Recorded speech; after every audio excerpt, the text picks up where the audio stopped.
Okay. Okay, everyone. Okay, are we on now? Yeah, we're all running. Okay, good morning, everyone. This is the last day of Detour Ahead. We've got 4 talks today that should be really interesting. The first talk is with Roshni. Welcome, Roshni. This is Roshni Hirani. She I've known Roshni since she was a student at UEL a few years ago now. It doesn't seem that long though, Roshni. No. But when you were here, she focused mainly on portraiture, and she'd already done some work with some of the local London galleries already, residences, and I'm assuming she's going to sort of briefly mention that today. Yep. and her subsequent career path. So it's going to be a sort of a more informal Q&A discussion. So do drop your comments into the chat. She's currently working for the Tate as resourcing and a talent lead, but I'm not going to say much more because I'm sure she's going to introduce herself properly. Thank you. Hi, Roshni. Thank you. Hi, Sai. Hi, Amanda, and hi, everyone. Hi. As Sai said, I thought today would be better as a bit more of a Q&A style, because I'd really like to be able to kind of gauge what sort of questions you might have as well, and so we can steer that conversation in that direction. But I thought it might be helpful for me to just share my journey to date, so that it gives a bit of insight into my career and, how all the dots connected, if you like, from, early school days right through to where I am now. So first and foremost, I've always been interested in art. It's always been something I've absolutely loved and thrown myself into, I would say, from an early age. So at school, in my personal life, doing artwork, around school, paying attention mostly to art homework more than anything else. And then, I can hear a bird as well. And then I just continued on. So I went down the formal kind of education route about, doing A levels and then going on to uni to do a degree. So I did a fine art degree at University of East London. So that was really, really fantastic. I really enjoyed it. It was a life-changing experience for me. I was working alongside people from all different walks of life, all different also mediums, which I thought was really useful, because that was a key source of inspiration for me, is not just being with portrait painters like myself, but being with people who worked in so many different ways, with sculpture, installation, abstract art. And mine was quite different to abstract art. I was kind of very much about like the detail and, making sure that it, that the lighting was kind of true to what I see. Whereas, I was really drawn to the art around me that was abstract and slightly different. So anyway, so that was at University of East London. And at University of East London, I was really, really fortunate to be able to take part in a project with the National Portrait Gallery. So the project involved, I think it was 10 students from the fine art course and 10 students from the BA photography course working together with the Portrait Gallery. And it's what's known as a participation project. So I might just write that in the chat. I don't know if everyone can see this. But you might want to have a Google of this if you're not familiar with the term. But a participation project is something that most museums and galleries will have on offer. And usually they do a call out for people to participate in a particular project, or they'll link up with universities and schools or different community organizations to work with people to address a brief and come up with a final kind of piece of work that usually results in some sort of publication or exhibition. And this is exactly what my project was about at University of East London with the National Portrait Gallery. And it was called Road to 2012, Facing East. And I'm actually just going to pop it in the chat to you, because I think that if you were interested to read a little bit more about this project and what we did, this should hopefully provide a bit more information. But essentially, it was in the lead up to London 2012 Olympics. And we were given a brief to go and produce a body of photographs in response to the community and London 2012. So there were a good group of us, we took this brief and we thought, what is the impact of the Olympics on the local community in East London? And we had a series of workshops where we were so lucky to work with some photographers and some kind of famous photographers who were leading the way in photography. And we got to learn about their approach to that practice. So even though I wasn't a photographer, this was really, really good because it provided me with a new skill set and insights into a new medium of work. And also just another way to approach portraits, in a different way. So that was really fantastic. And then that culminated in an exhibition in Bethnal Green, where myself and the other participants who took place in Road to 2012 Facing East, invited friends and family. We had an opening, and it was in conjunction with the work of the Portrait Gallery. And morning, Gisela, I can see that message pop up. So hi everyone who's joining us this morning. I'm just talking about a project I did at University of East London with the National Portrait Gallery. And this experience sort of sparked a thought in my mind that after uni, I would actually like to go and work in museums and galleries. Because for me, I didn't see myself making art and selling it on a day-to-day basis and wanting to do that, because there were some concerns I had around would I be able to afford living if that was the choice that I made? Would I be able to make it as an artist, And this was the kind of, I guess, conundrum I had in my mind. So I thought, what could I do with the subject matter and the skill set that I'd kind of developed today in terms of building a career for myself? What can I actually do with this? And I loved the experience that UEL provided me with working with the Portrait Gallery. So I thought to myself, let me explore jobs in the museum and gallery sector. So I literally started searching museum and gallery jobs, and I came across loads of things, which I'm going to post in the chat, which might be helpful for you. So, for example, there is a platform called Arts Jobs, and here you can sign up for free to receive of jobs that appear within the arts, culture, heritage sector, whether it's a permanent position in a museum or gallery, or whether it's like a part-time 3-day-a-week position, or it might be a commission where you're given a project and you're paid for, I don't know, 4 months to respond to this brief and work with a group of people to produce a particular artwork or outcome. And what I do recommend is going on this website and just having a little scroll of all the kind of different opportunities that are on there, because it might inspire you. You would usually apply for this opportunity by sending off your CV to an email address that's provided on the job listing. And then over time, you start building up your experience. And before you know it, you've been, working on quite a few different art projects within, quite quickly. And this is what I started doing after uni. So as a freelancer, I would say in the first kind of couple of years, I also, just for money and to sustain myself as well, I also had a part-time retail job. And what I will say is that experience was so important in terms of boosting my confidence, in terms of working with other people, interacting with people, that customer service that you just need generally in life when you're working with other people. So even though in retail it wasn't anything to do with fine art, actually it was. I'll tell you something in a second. But even though it was quite separate in terms of a sector, I thought to myself, actually, I need this job to have some regular income and allow me to be a freelancer and dabble with all these arty jobs that I want to do too.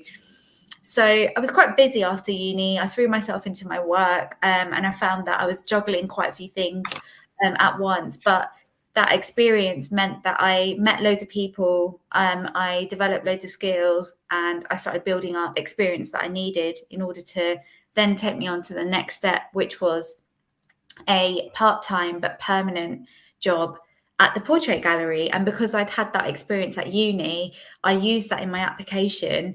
I referenced it in terms of, I think there was a question on there, why are you interested in this role?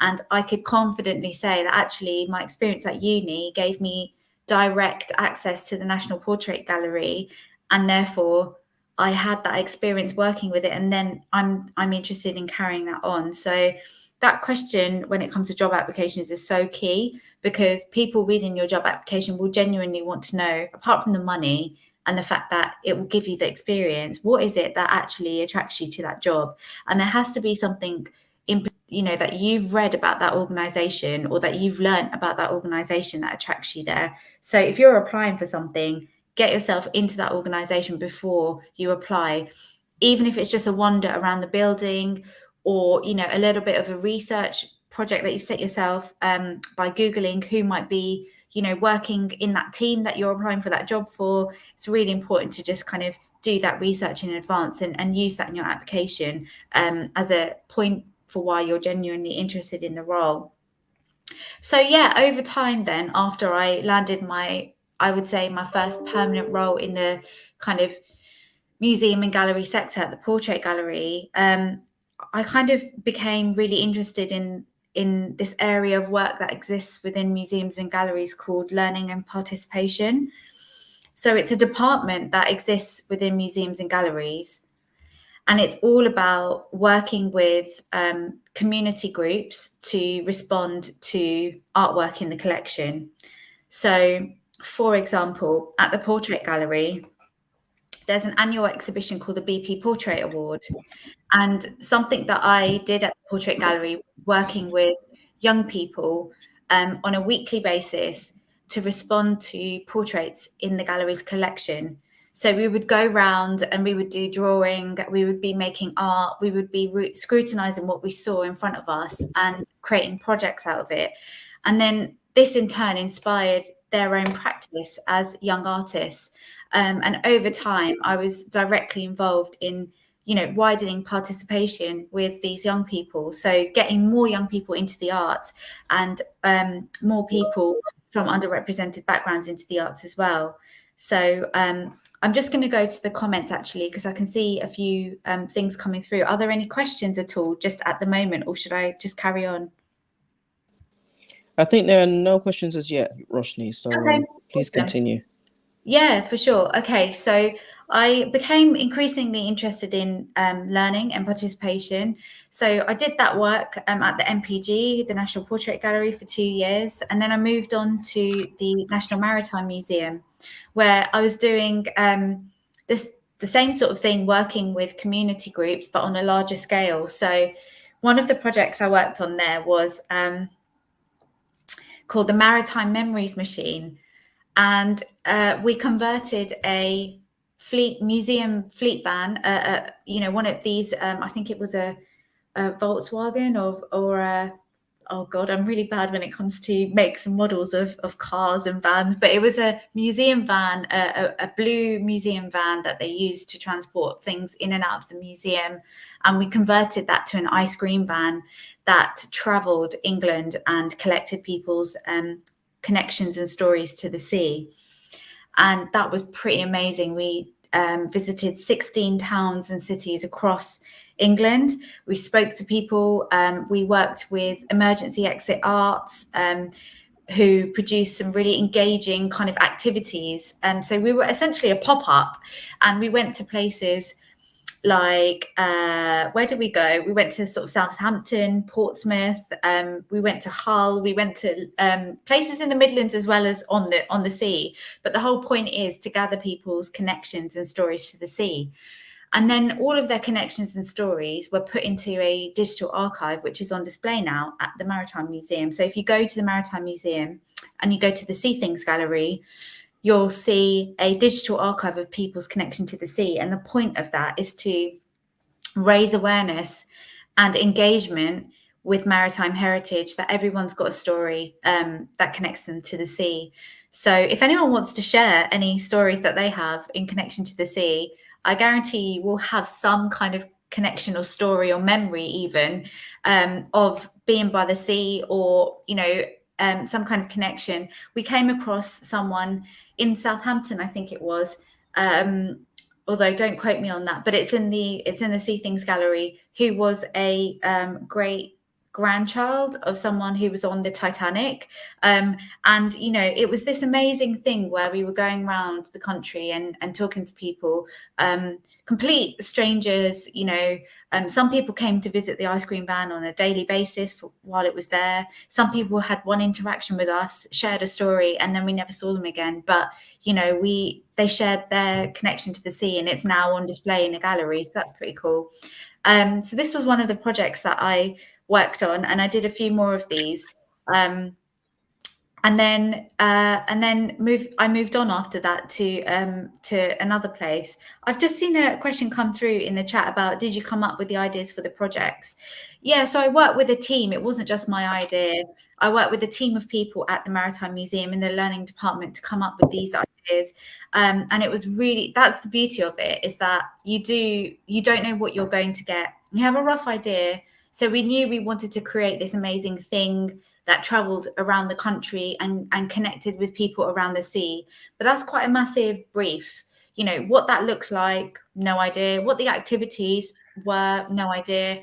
So this big brief, when you've got something so big like that, the next thing to do is to kind of chop it down into small chunks and then start thinking about ways, you know, priorities. What do I need to do first? How much is it going to cost? You know, how many people do I need to work with to get this done?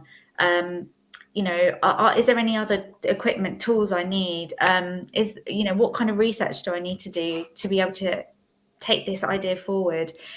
And this is where we worked with Emergency Exit Arts, who I will share a link in the chat. They're really great organization, and if you ever want to get involved with them, I'm sure you can get in touch with them, and, you know, ask if there's any projects going that you might be able to be involved in. So let me just pop this in the chat, access to the chat. Roshni, we have a question from Valentina as well. Oh yeah, how did Valentina, do you want to ask the question, Valentina?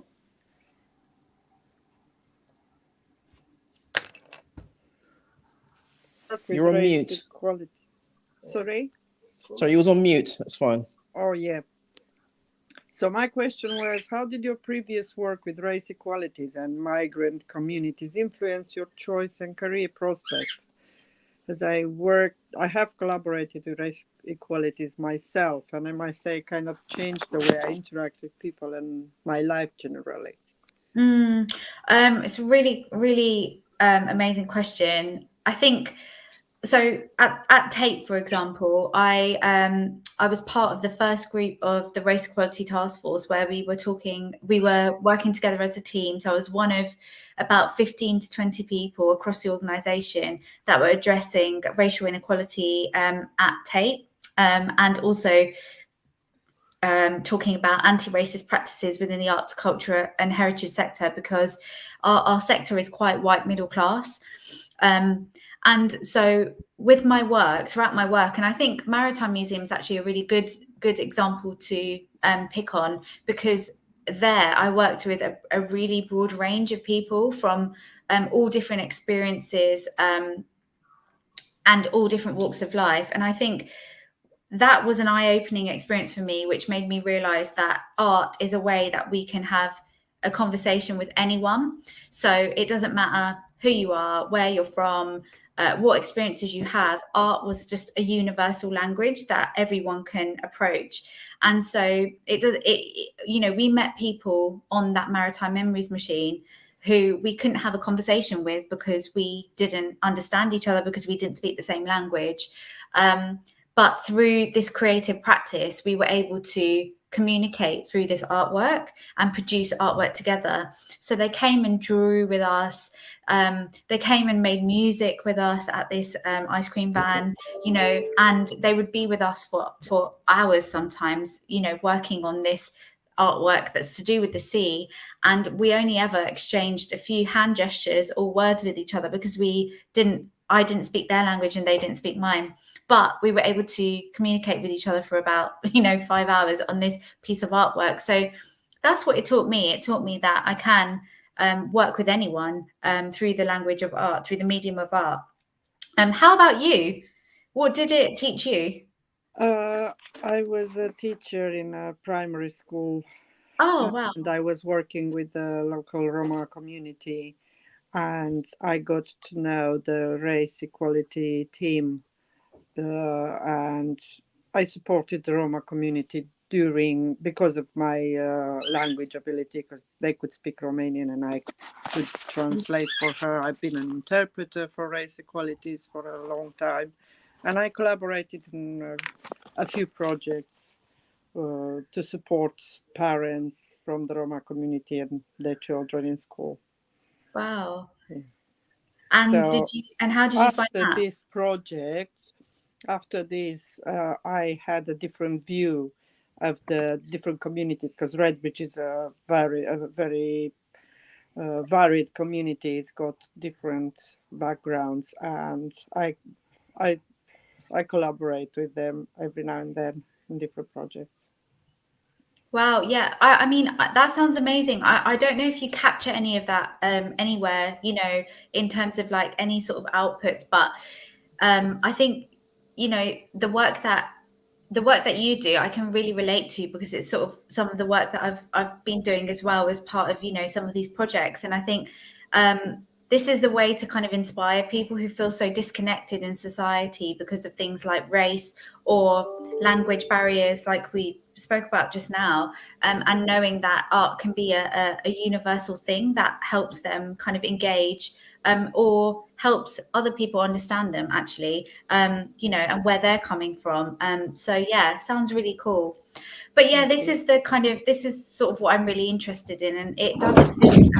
Be an actual career that you build upon throughout time. After the Maritime Museum, I took a slight detour, funnily enough, in my career, and I came to work at University of East London. So I was with UEL just under a year, and I was working in the apprenticeships team, actually. So trying to get more apprenticeships, trying to get people who are seeking alternative routes into careers through apprenticeships. Apprenticeships have also been something else alongside, you know, and it does fit in with art quite a lot, because the whole point of art is that practical aspect and kind of that creativity and that thinking, that less kind of studio environment and very like textbook kind of way of learning. And apprenticeships is very much about doing, you know, while you learn. It's a very much kind of like a, it's less about going to the traditional route, going to study and get all your qualifications and then write a dissertation and then go and work. I mean, you know, that route is very much something that people choose a lot, but there's also another way you can kind of enter the world of work, and that's through an apprenticeship.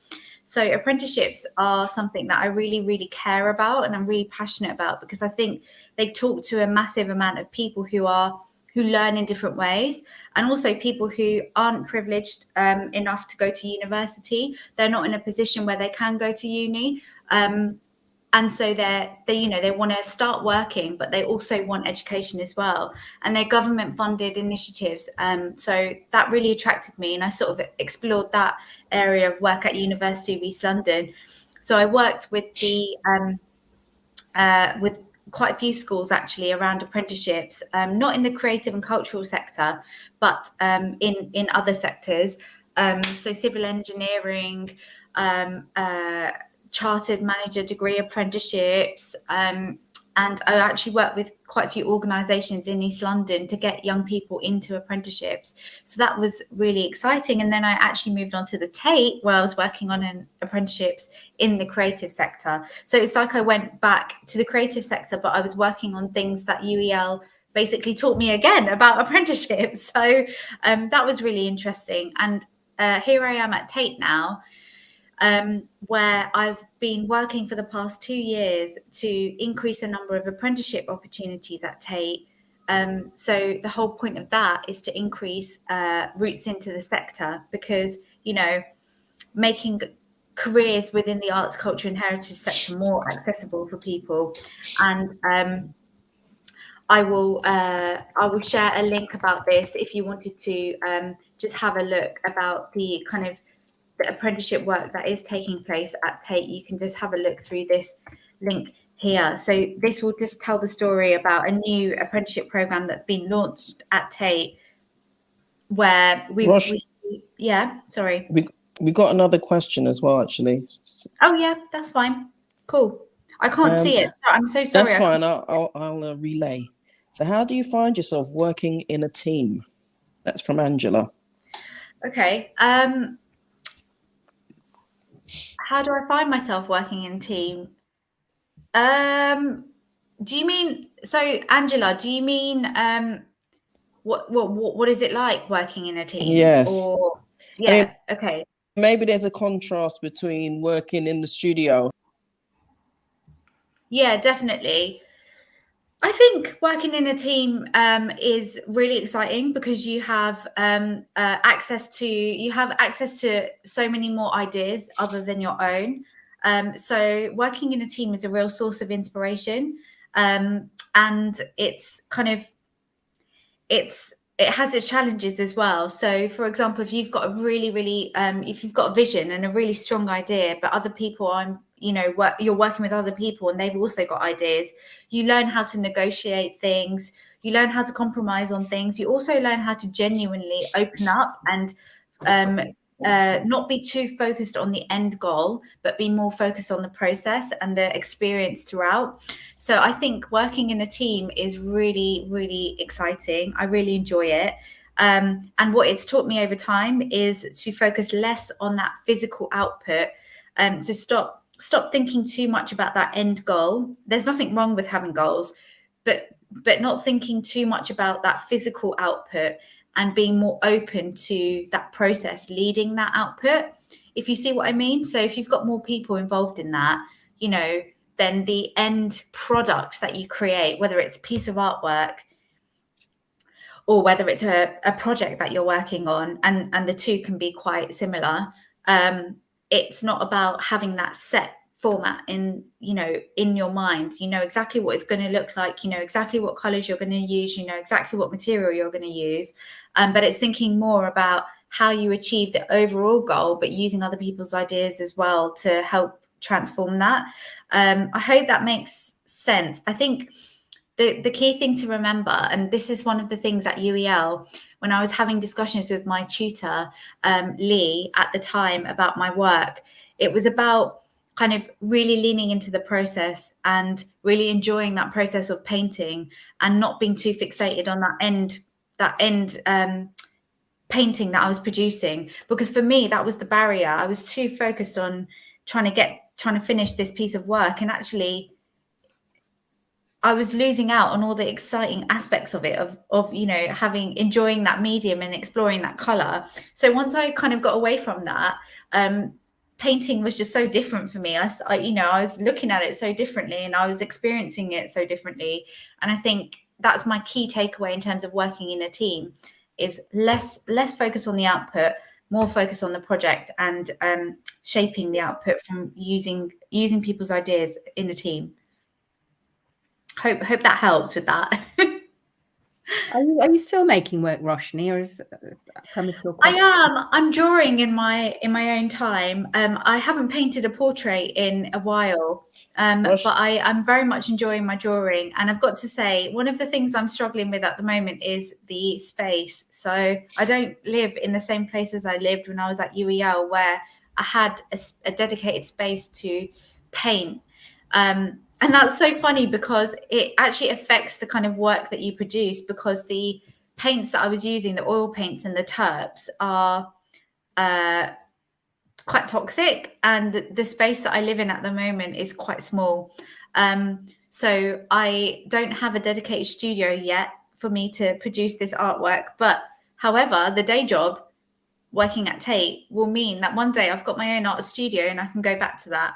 So in the meantime, I'm enjoying my drawing, and I'm still drawing portraits, and I'm also drawing. I don't know if you've heard about the spirograph, but I'm also drawing repeated patterns over and over again. I find this really, really therapeutic and enjoyable. Oh, there's an article called Ian Dawson who uses the spirograph as well. Oh, I'll check them out.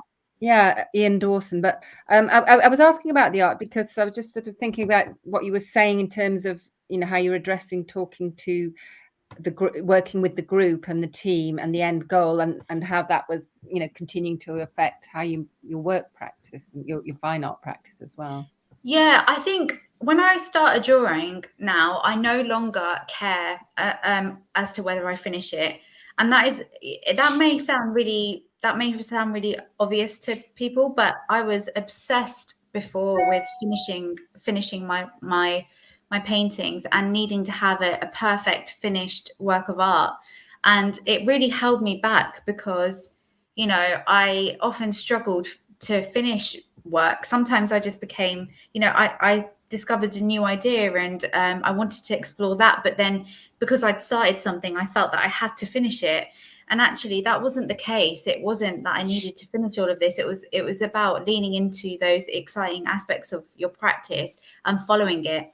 I'm not saying start things and don't finish it, and that's totally fine as well. But what I'm saying is that I definitely struggled to allow myself to kind of let loose a little bit with some of the exciting ideas that I had. Now I don't have that problem because I think it's over time I built confidence in myself to be able to try new things and not necessarily finish them, but really like follow through on this exciting idea that I had. So my sketchbook currently involves loads of unfinished drawings at different stages. You know, I've gone to a further stage on one drawing, and in another drawing I've started it and it looks barely finished or barely worked on, and that's fine. I'm able to sit with that now. And I think also when I get back into my painting, and it is something I will do, and you know, watch this space because you can hold me account to this. When I get back to my painting, I'll no longer be in a position where I have to have this set of fully produced portraits. I will have what I imagine, and you know, I'm open to this changing too, but what I imagine is a series of portraits, almost like a scattered hang of very different sizes, shapes. None of it has any kind of meaning, but it, as a body of work, it does together. So none of it looks the same, and all of it looks quite different, but it's like an act of ideas playing through and the process rather than the end output. So yeah, I have a vision in my mind, but where that will go, I am open to working with teams on that. Yeah. I've got to say UEL really helped me there because, you know, I knew I had to produce this body of work as part of the final piece and, you know, final pieces in the final project. But these one-to-one exchanges that I had with my tutor were very much about the process and understanding what I'm working with rather than overlooking that and fixating myself on the final output.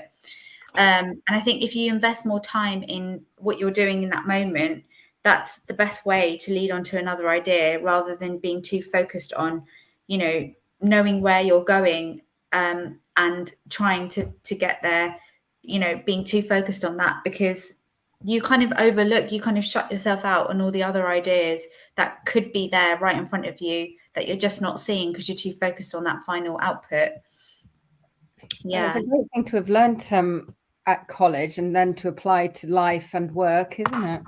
Yeah, it is quite vast. I think my mind is like that, you know, I'm very much starter finisher. You know, I like to start things, but I also get great satisfaction when I finish something. But I've definitely changed over these last 10 years since being at UEL, where I no longer need that to happen to be okay. It's more that, you know, I very much enjoy the process now. And I think you know, the whole point of making art is that inquiry that you've got, and that, you know, when you go and see an exhibition, like if you come to the Tate, which I really hope everyone does following this, and, you know, if you come and see something, it's almost like the way I used to view things is I already know what I'm, you know, walking into, and I have a certain expectation. But actually, if you go along with an open mind and you allow yourself to kind of get lost in that moment with the artwork, that's actually where you learn. You start thinking and your ideas play out. So going into a space, going into a show, going into, you know, this idea that you have with a slightly more open mind will lead to better results. I genuinely believe that, and I've learnt it that way as well. I remember meeting you at the Maritime Museum once, and you were saying that every morning you try to get into work a little bit early and then just go and find one object and sort of look at it and read about it and absorb it. And I can remember feeling quite jealous of that possibility of doing that every morning. And I do try and do that myself with, you know, like nipping into the British Museum or anything whenever I can now as well. I thought that was a great thing to have at your fingertips. Yeah, definitely. And I think that, you know, often when you know, it goes back again to the creative practice, you can sometimes think, oh, you know, I've got to do this thing, and it feels so big. And you're like, oh, where do I start with this idea that I've got is so massive? And I know I want to produce this huge sculpture, and I want it to look like this, and I want this experience to be like this when people come and see it. How do I start? And I think that was me training my mind to think, right, okay, there's a whole museum full of these amazing objects and this rich history that dates back to, you know, so far that I can't even, you know, so far beyond me. I can't possibly learn everything. So why don't I break it down and focus on an object a day? So I started taking pictures of objects, one object a day, and that would be the only object that I would focus my mind on and think about and go and learn about. And, you know, at the end of it, I ended up having these amazing kind of nuggets of information, pieces of the puzzle, if you like, over time, where I broke it down and started learning about it a little bit more in that way. And it really did work, and it really was exciting. And I have the pictures on my mobile to, you know, refer back to as a kind of archive, if you like, of that experience. So, yeah, I think that creative inquiry can exist in so many different forms, and it can be more easily accessible as we might think, you know, at our fingertips. And the good thing about museums and galleries, certainly, you know, places like the Tate Maritime Museum, the Portrait Gallery, when it reopens, because I think it's closed at the moment for refurb work, is that there is an opportunity where you can go in and explore the collection for free. So you won't get charged from that point of entry. There's always some free artwork or free, you know, objects or free history for you to engage in as a starter. So yeah, definitely a bit of a sanctuary for me in that sense. And so you're still doing that, are you? Is that something that you carry on with today? I will be, because we're back to working. We're actually back to on-site working next week, following the change in the government guidance from working from home. So it's been a very interesting year and a bit, I would say, since March 2020. We went into lockdown, the galleries closed, we started working from home full time, you know, and suddenly this whole amazing thing about museums and galleries being, you know, places that during a lunch break I can just pop into the gallery to have a half an hour, 45-minute kind of experience with some artwork for free because it's on, you know, it's just there, suddenly changed. It became this world where it was me and the computer and my team, still working with my team, but it became so different to what I was used to, and it was having to adapt to this. And then we went back to working in the office. So we have a combination of work from home days and working in the office, working in the gallery. And it was this hybrid, but then we went back to working from home. So now, from next week onwards, we're starting to work again on site for 2 to 3 days, which I cannot wait for. So that experience of going in and learning something about the art will be back, and I can't wait for it. Yeah. Okay, that sounds really interesting. Yeah. So I was just thinking about there's another question actually in the chat about from Valentina. What advice would you give students as emerging artists? How can we connect with the world of art and become artists?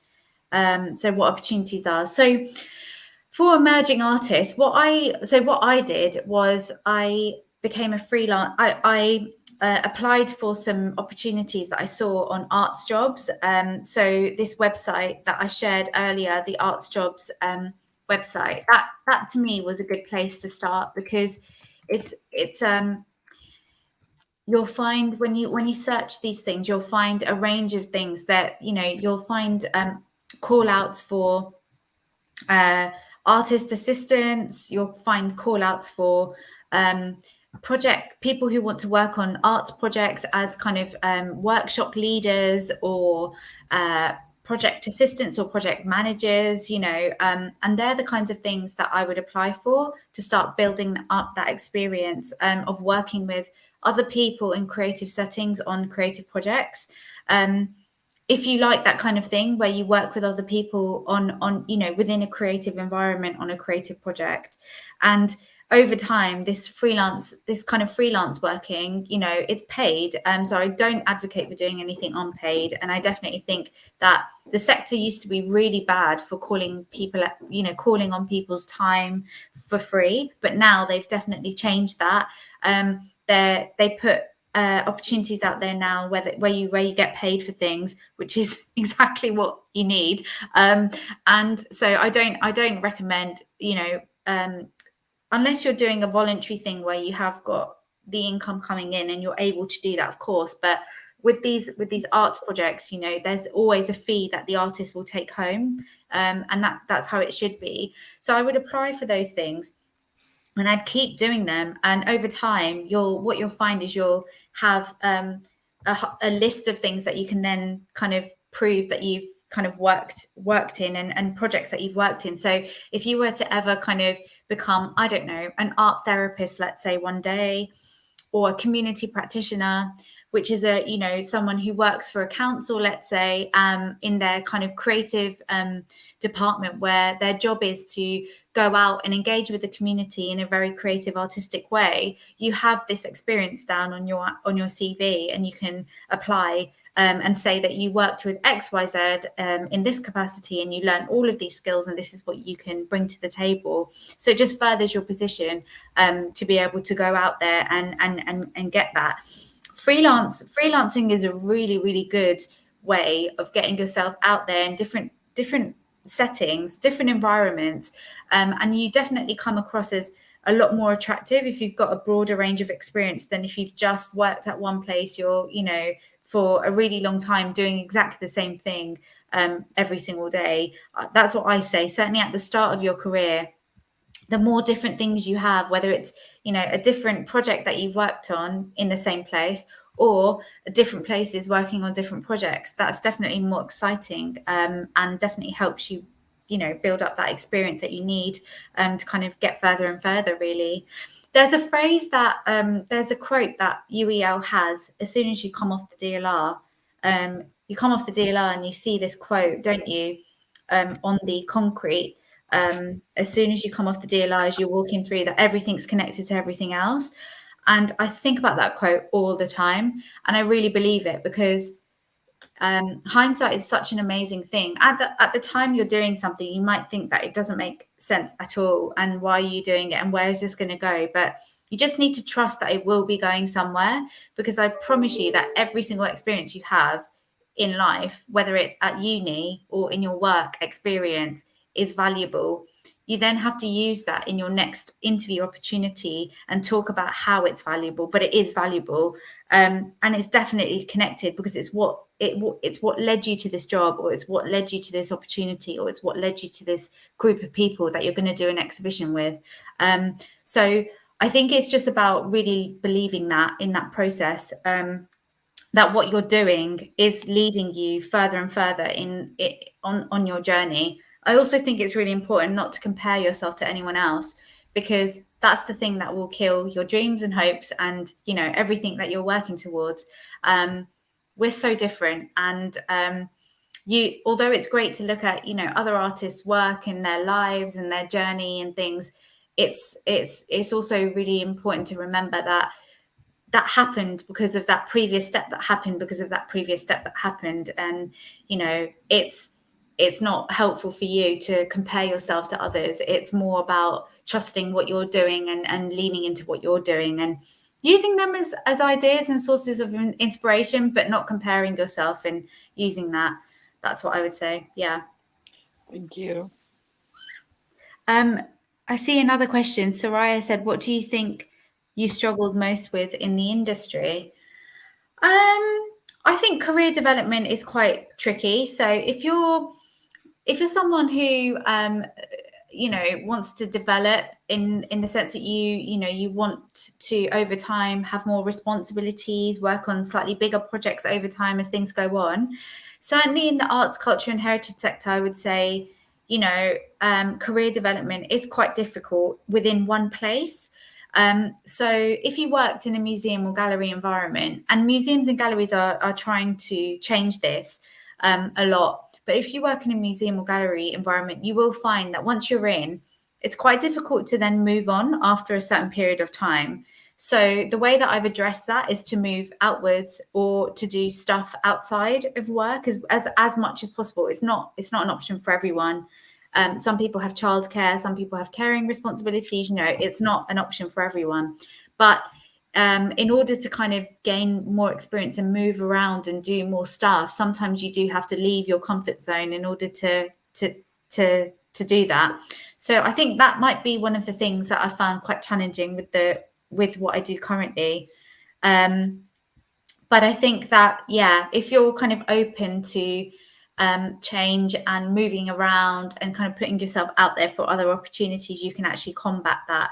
And I think another thing that I struggled with most in the industry is the fact that there aren't as many people with my kind of, cultural background and, whether you want to say BAME or person of color, there aren't that many of us in the arts, culture and heritage sector. And I think I struggled with that initially when I started out, because, I did find the environment quite intimidating at times. And also these establishments, these very kind of, there's a term which has gone out of my mind, of course, because I'm doing this talk and it's gone out of my mind. But there's this term that's used to describe buildings like the Tate that are very, they're very kind of with the massive steps that you see before you enter, and these big high ceilings, and everything's made out of marble, and the spaces are very, very white. That do come across as quite intimidating sometimes, and when you're kind of walking through this gallery and that everyone on the wall looks exactly the same as well, and you're not sometimes you're not depicted on the wall either, that can be a bit intimidating. But I have to say, Tate Modern, for example, and also where I've worked previously, they're really trying to change that and open up more stories and have more people depicted on the walls as well. So that is changing over time. And that is also then makes me feel a lot more welcome and included as well in the workplace, seeing people, different people on the walls, and working with different people as well. So I can see Yasmin has said, where do you see your career maybe 10 years down the line? You've made use of every opportunity you've had, it be big or small, or are you seeing where your experience takes you? I'm seeing where my experience takes me. I don't think that it's helpful. Like I was sort of saying before, I don't think it's helpful to have too much of a rigid plan, because COVID has taught us that things change and things come along that you cannot foresee. No matter how amazing you are, you just will not foresee these challenges that come up. So I'm very much now about seeing where my experience takes me. And believe me, there's always new opportunities that come up. You just have to find them. So if we're talking about jobs, I would sign up to as many job boards as possible, but using the kind of criteria that you think you're interested in, whether it's marketing, whether it's graphic design, whether it's photography, I'd be signing up to these. But I'd also be leaning into what I was mentioning earlier about when you do get that first experience, slow down and enjoy it, because, give yourself a break and stop being too hard on yourself and thinking, oh, I've got to get on to that next opportunity that, you know, where I earn more money, or I work with more people, or I produce a bigger piece of artwork, or I get more exhibitions here, or, you know, I think it's about slowing down and enjoying that moment and really taking what you can from that moment while you're there. And so in 10 years time, I anticipate my career either to look exactly like it is now because I really enjoy it, or it's going to be completely different because I've lent into different people, different ideas, different experiences. So yeah, maybe we'll do one of these in 10 years time. Who knows? Are there any more questions? I was just wondering, when you get back into the office, how will that change, you know, the ambitions for your team? You know, Yeah, are definitely. available now, will be available. Yeah, so that's really, I don't know. I think adjusting to the hybrid working is going to be something that museums and galleries will take some time doing, because museums and galleries have primarily worked 5 days a week if you're permanent full-time, working 5 days a week, or, you know, if you've got shifts, but always in person. Remote working wasn't really a thing in museums and galleries until COVID came along. So I really think that that's going to be a big thing for the team to adjust to that. And then I think also in terms of museums and galleries and exhibitions, you know, we're no longer in a climate. COVID has taught us so much about our environmental impact of shipping artworks, you know, across from one country to another to do these exhibitions. And museums and galleries across the world are having to engage people a lot more now digitally, so that they reach the same kind of audience, you know, the same in terms of numbers and interest. They're still reaching people. They're still being able to do that where people can't travel as much as they could before. I mean, you know, traveling and all of that is picking up, but we're in slightly different times at the moment, and museums and galleries are having to adapt. So, for example, in the context of Tate, I know that Tate are doing a lot more digital engagement programs now on the website, and through events, and engaging with people where they used to engage with them before face to face in person. They're actually engaging them a lot more online now. So I do wonder myself, what does that mean in terms of art and exhibitions? Are we going to start seeing a lot more digital in exhibitions now? Or, you know, is that going to be, how is that going to look like? Will there be more kind of sites across the world in kind of 10, 15, 20 years time, where museums aren't just based where they're based? You know, they've got exhibitions happening in different museums across the world on a more larger scale. So, for example, I don't know, Tate doing an exhibition at the Tate Modern doing an exhibition at the Museum of Modern Art in New York, let's say, you know, that sort of thing, rather than exhibitions just being at the Tate the whole time. I don't know. I haven't got the answer to that, but I think these are all kind of questions that we're asking each other at the moment and exploring. And I think that it's a really exciting, it's definitely, it feels like a turning point triggered by COVID. And I think that it was going to be something that was on the agenda, but at a much slower pace. And I think COVID's just woken everyone up to this, that, you know, that we can no longer operate in exactly the same way as before, and we need to change it and be more inclusive and accessible. So yeah. That is exciting, isn't it? That speed of change in some respects then. Yeah, and I think it's also how we adapt and cope to change as well. I think, you know, change can be really exciting for some, and for others it can be super daunting, because, you know, some people really like rhythm and structure to their day-to-day, and they like things how they know them, and they like that comfort of, you know, what you always used to be, and you know what should happen in future. So it's really interesting. I'm seeing loads of articles, for example, now on LinkedIn around change and how people are adapting to changing landscapes. So it's interesting. I wonder what we'll look like in years years to come, and what kind of workforce will be, whether we'll still be working in this hybrid way, or whether we'll go back to working it completely in the office and, you know, not having laptops at home where we log in to read emails and things. It is quite exciting, yeah. There's one question, another question from Soraya. Was there anything you were particularly surprised from or didn't expect? Yeah, I think when I was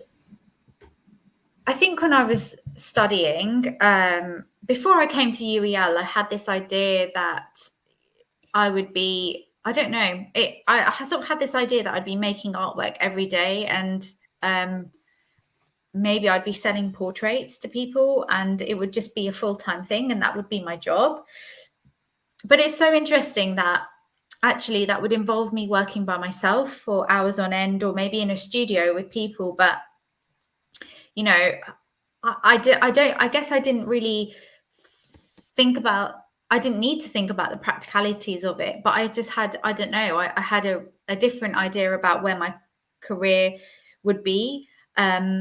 And again, when this experience at UEL of working with a portrait gallery just unlocked something for me. I started seeing museums and galleries not only as a place that I can go and visit on a weekend, but actually, could I work there and combine my desire to work on projects with people with being in a, you know, being in an arty kind of setting.